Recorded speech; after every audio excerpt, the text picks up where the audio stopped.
Vice President Sara Duterte cannot escape responsibility or liability for the misuse of tens, even hundreds of millions in confidential funds because she signed off on all the approved documents.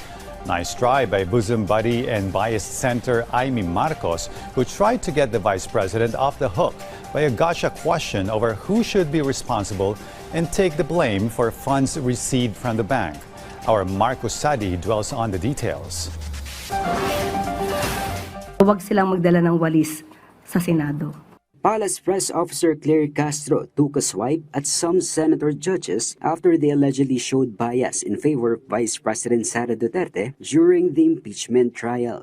Marami po kasing lumalabas sa impeachment ayon sa PCO na nag-aaktong mga lawyer na hindi dapat dahil dapat maging impartial, manatiling walang bias ang mga senator judges. So hindi po sila mandato na walisin ang katotohanan. So wag silang magdala ng walis sa Senado. Castro was referring to the remarks of Senator Judge Amy Marcos, a known ally of Duterte, during exchange with former state auditor and prosecution witness Roderick Wamil yesterday.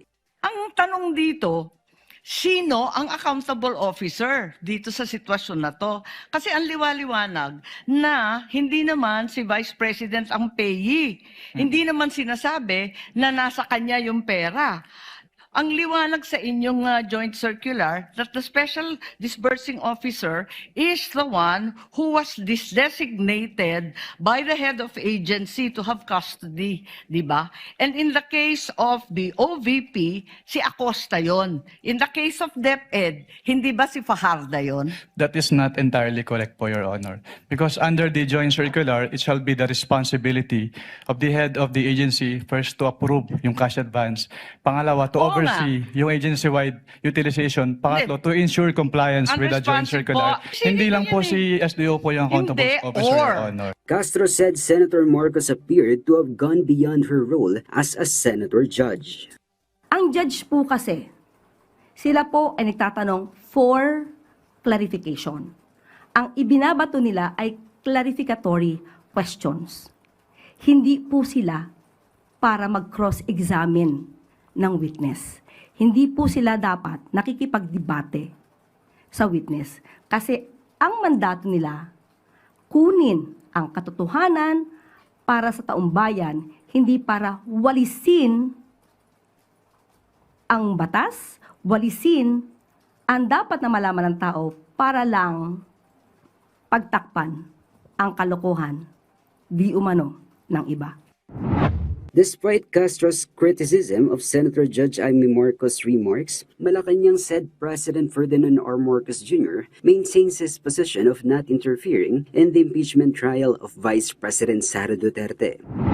Malacanang also assured the public that authorities continue to search for Senator Bato de la Rosa. The palace said it will also investigate those responsible for spreading false reports about the alleged arrest of de la Rosa, which it earlier described as a diversionary tactic aimed at shifting public attention away from Duterte's impeachment. Ipinag-utos na rin po niya sa anti-fake news desk natin na tignan lahat ang nagpapakalat ng mga fake news katulad ng nangyari dito sa di umanong pagpapaaresto kay Senator Bato de la Rosa at titignan din natin kung ito ba ay malisyoso.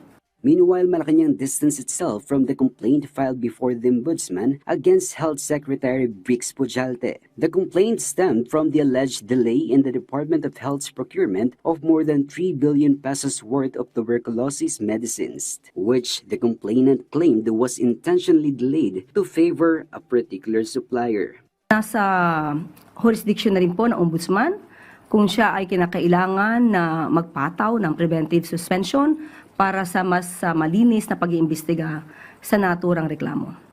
Marcos Sadi, for the Nation.